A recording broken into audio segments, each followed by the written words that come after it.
இப்போ அல்சர் வந்த உடனே முதல் சிம்டம்ஸ் வந்து வாயில புண்ணு வர்றது, உதடுகள்ல புண்ணு ஏற்படுறது அப்படிங்கிற விஷயம்லாம் சொல்லப்படுது. அது கரெக்ட் தானா? அது வந்து சரி, ஆனா முழுக்க சரியில்ல. ஆ. இரைப்பை வேற, வாய் வேற. இரைப்பையில புண்ணு இருக்கும்போது வாயில புண்ணு வர்றதுன்றது ஒரு கனெக்ஷன். ஓகே. ஆனா வாய் புண்ணுக்கு அதை தாண்டி மற்ற காரணங்கள் இருக்கு. ஆஹா. இப்போ சாதாரணமாக பரீட்சைக்கு போகிற பிள்ளைங்களை கேட்டிங்கன்னா தெரியும். வாய் புண்ணு, ஸ்ட்ரெஸ்ஸு, வைட்டமின் B12 அயன்லாம் குறையிறது. ஆ. ஸோ இப்போ வந்து சிப்ஸு போன்ற அந்த குத்திக்கக்கூடிய அந்த பொருளுங்க, இப்போ சின்னமான் அந்த மாதிரி சில பொருளுங்கள்லாம் ஒவ்வாமை இருக்குது.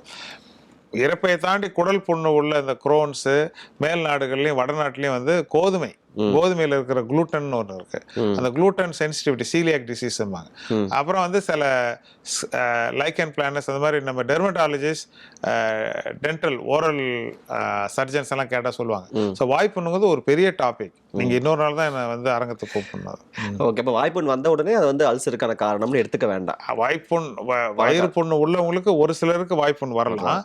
பட் எல்லா வாய்ப்புண்ணுகளுக்கும் அது மட்டுமே காரணம் கிடையாது. ஓகே.